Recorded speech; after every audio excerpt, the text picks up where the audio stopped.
ఆంధ్రప్రదేశ్ రాష్ట్రంలో మహిళా స్వయం సహాయక సంఘాలు లేదా డ్వాక్రా గ్రూపుల చుట్టూ జరుగుతున్న రాజకీయ, ఆర్థిక పరిణామాలు ఇప్పుడు పెద్ద ఎత్తున చర్చకు దారితీస్తున్నాయి. ఎన్నికల సమయంలో ఇచ్చిన హామీల్ని అధికారంలోకి వచ్చాక కూటమి ప్రభుత్వం అటకెక్కించిందనే విమర్శలు బలంగా వినిపిస్తున్నాయి. ముఖ్యంగా గ్రామీణ ప్రాంతాల్లో మహిళల ఆర్థిక స్వావలంబనకి వెన్నెముకగా నిలిచే పొదుపు సంఘాల రుణాల విషయంలో ప్రస్తుతం ప్రభుత్వం తీసుకుంటున్న నిర్ణయాలు గ్రామీణ ఆర్థిక వ్యవస్థని కోలుకోలేని దెబ్బతీస్తున్నాయనే ఆందోళన వ్యక్తమవుతోంది. గతంలో మహిళల చేతిలో నిధులు ఎక్కువగా ఉండటం వల్ల వారు వివిధ ఉత్పాదక రంగాల్లో పెట్టుబడులు పెట్టేందుకు, తద్వారా సొంతంగా ఆదాయాన్ని ఆర్జించేందుకు అవకాశం ఉండేది.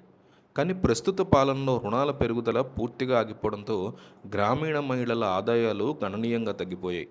దీని ప్రభావం కేవలం ఆయా కుటుంబాల మీదే కాకుండా రాష్ట్ర ప్రభుత్వ పన్నుల ఆదాయం మీద కూడా పడింది. ఫలితంగా 2025-26 ఆర్థిక సంవత్సరంలో రాష్ట్ర పన్నుల ఆదాయ వృద్ధి రేటు -3.22% పడిపోవడం గమనార్హం.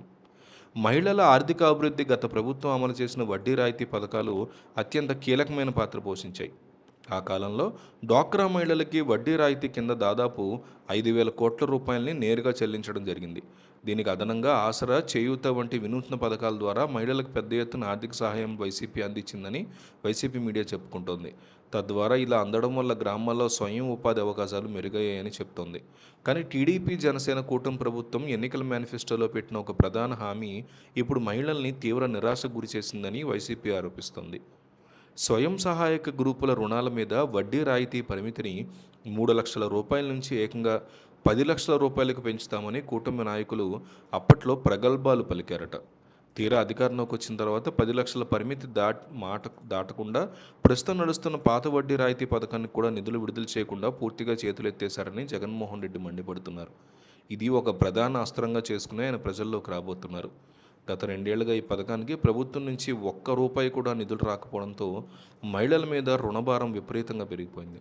ప్రస్తుతం ఒక్కో డ్వాక్రా సంఘం మీద సగటున 6,00,000 రూపాయల రుణభారం ఉందని అంచనా వేస్తున్నారు.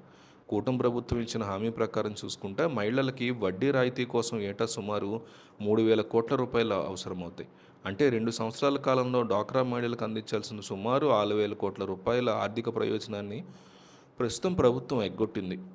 గత ప్రభుత్వ చివరి సంవత్సరంలో మహిళా సంఘాలకు అందిన రుణాలు 5,000 కోట్ల రూపాయలు ఉంటే, చంద్రబాబు ప్రభుత్వం వచ్చిన మొదటి ఏడాదిలోనే ఆ రుణాలు 41 కోట్లకి, అప్పుడు 50,000 కోట్లుంటే ఇప్పుడు 41,000 కోట్లకు పడిపోయాయంటూ వైసీపీ ఆరోపిస్తోంది. జగన్ కూడా ఆరోపిస్తున్నారు.